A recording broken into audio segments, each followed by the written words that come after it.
नमस्कार दोस्तों, स्वागत है हमारे यूट्यूब चैनल फेयर क्लासेस में। आज हम घातांक व करनी की बात करेंगे। ये एक मैथ का बहुत इंपॉर्टेंट टॉपिक है। यहाँ से एक क्वेश्चन आता ही आता है, चाहे एसएससी उठा लो चाहे रेलवे उठा लो। इन दोनों में एक क्वेश्चन आता है। किस तरह के क्वेश्चन एसएससी पूछता है और किस तरह के क्वेश्चन रेलवे पूछता है, आज मैं इसके बारे में बताऊंगा।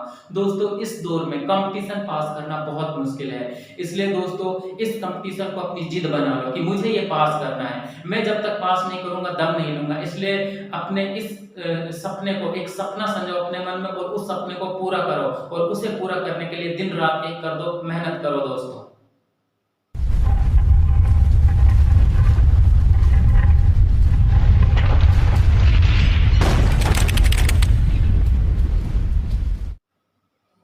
देखो दोस्तों, यहां से मैंने अभी एक नियम लिखा है। क्या नियम लिखवाया कि अगर दो संख्याएं आधार समान है, क्या है, a गुणा में a है और आधार समान है, लेकिन घात क्या है हमारी अलग अलग है। एक संख्या a है और इसकी घात n है, एक संख्या a है और इसकी घात क्या है m है। तो मैंने अभी लिखा था, ये पहला नियम है, अगर दो संख्याएं गुणा में है और उनकी घात अलग अलग है लेकिन आधार कैसा है समान है, तो घात जुड़ जाते हैं। a की घात n प्लस में n, a की घात n प्लस में n। अब मैंने कहते हैं इसका एग्जांपल मैंने ले लिया कितना, अगर मैंने कहा कि 2 की घात हमारे पास 3 है गुणा में 3 की घात हमारे पास 4 है, तो सॉरी यहाँ पर ये 2 की घात कितना है 4 है, तो घातें क्या होती है हमारी जुड़ जाती है। मैं कहूंगा 2 की घात 3 प्लस में 4 बराबर 2 की घात कितना हो जाएगा 7, और 2 की घात 7 की वैल्यू हमें पता है कितना होता है 128 होता है। और एक दूसरा एग्जांपल, एक एग्जांपल तो ये हो गया। अगर मैं दूसरे उसकी नियम की बात करूं तो दूसरा नियम क्या कहता है कि अगर कोई संख्या किसमें है भाग में है, किसमें है भाग में है, लेकिन आधार समान है घात अलग अलग है, तो क्या होती है घातें हमारी घट जाती हैं। मैंने कहा a की घात n माइनस m। एग्जांपल मैं लिख देता हूं, एग्जांपल लिखूंगा तो एग्जांपल के तौर पे मैंने कह दिया 3 की घात कितनी है हमारी 3 है और हमारे पास 3 की घात कितनी है 2 है, तो हम क्या करेंगे इसको 3 की घात 3 माइनस 2, तो यह जाएगा 3 की घात 1, और 3 की घात 1 की वैल्यू कितनी होती है 1 होती है।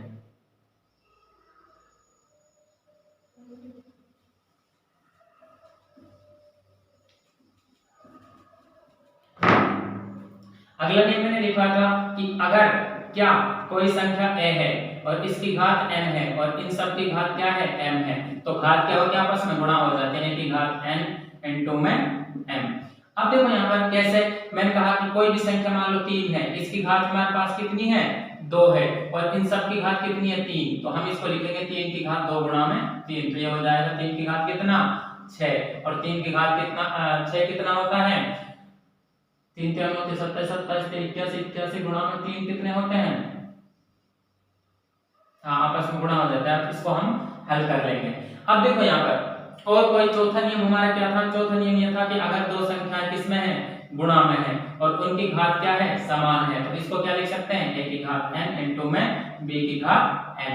जैसे मैंने कहा कि 2 गुणा में 3 कोई संख्या है और इसकी घात हमारे पास 2 है, तो क्या लिखूंगा मैं इसको 2 की घात 2 अलग लिखूंगा, 3 की घात 2 अलग लिखूंगा। जब इसको हल करूंगा तो 4 गुणा में कितना जाएगा 9, और 9 चौके सॉरी हाँ 9 चौके कितने होते हैं 36 होते हैं।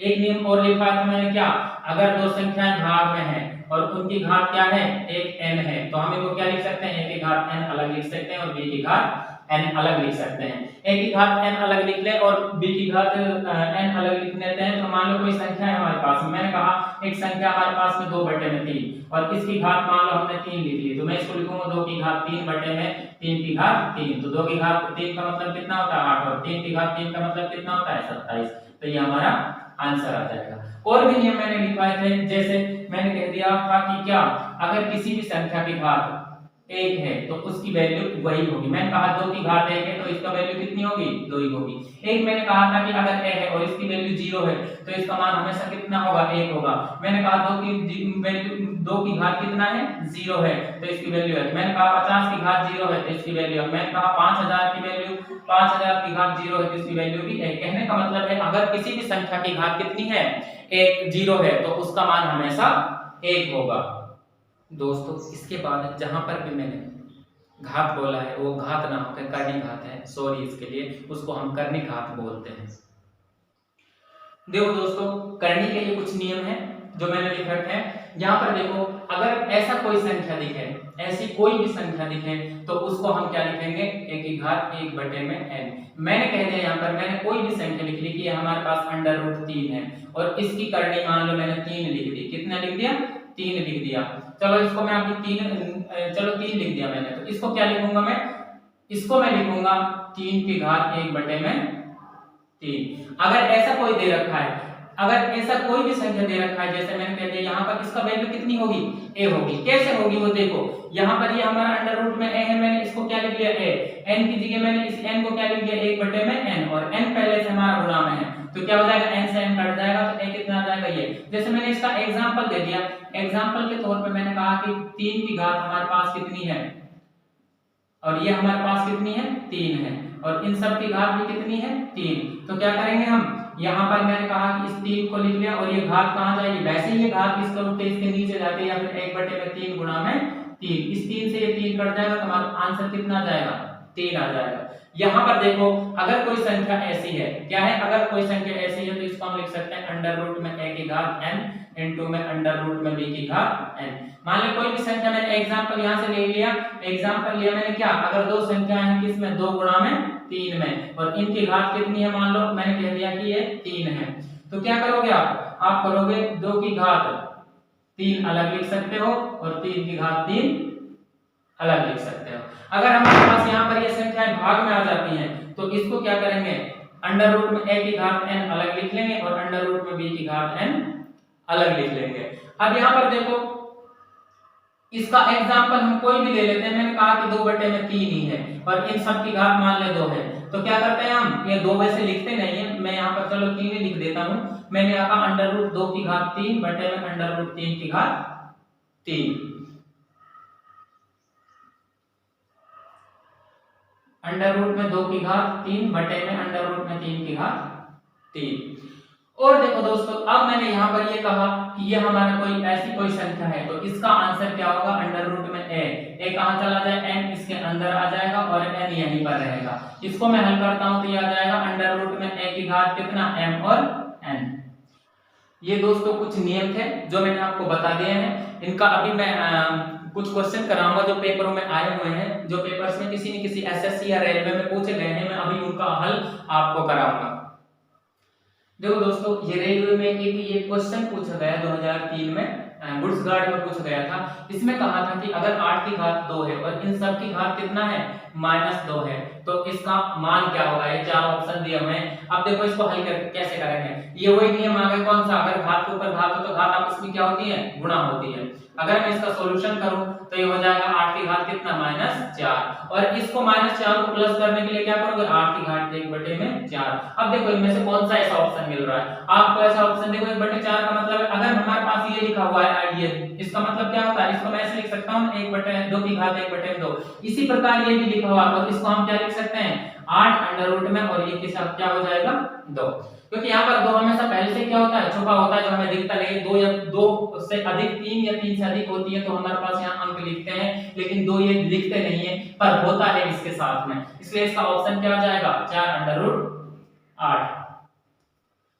देखो दोस्तों, एक ये क्वेश्चन भी पूछा गया है, ये भी 2003 का क्वेश्चन है रेलवे का। इसमें पूछा गया था कि -3 की घात 2 है, 3 की घात कितनी है, -2 है, और 3 की घात कितनी है, 2। तो ऑप्शन कुछ ऐसे थे, इनमें से कैसे हल कर सकते हो। अगर मैं इसको कहूं, क्या हल करोगे, ये कितना हो जाएगा अगर मैं इसका स्क्वायर करूंगा, आप कहोगे सर कितना होगा, मैं कहूं तो ये 9 होगा या -9, आप कहोगे सर 9 होगा। क्यों, क्योंकि अगर मैं -3 को 2 बार आपस में गुणा करूंगा तो कितना हो जाएगा, ये -2। अब यहाँ पर देखो, अगली संख्या है हमारे पास में ये प्लस में, अगर मैं इसको करूं हल तो ये क्या हो जाएगा, अगर मैं इसको माइनस के लिए प्लस कर दूं तो ऐसा लिख सकता हूं 1/2, और इसको क्या लिख सकता हूं मैं, 3 या 9, ये 9 से 9 कट जाएगा। अब यहाँ पर अगर ये ऑप्शन कैसा हो सकता है, या तो ये हो सकता है क्या, अंडर रूट 3, या हो सकता है क्या, अगर मैं इसको ऐसे ही रहने दूं, क्या हो सकता है 3 की घात -2। अब इनमें से कौन सा ऑप्शन मिलता है, तो हमारे पास ये ऑप्शन मिलता है कि हमारा सही हो जाएगा।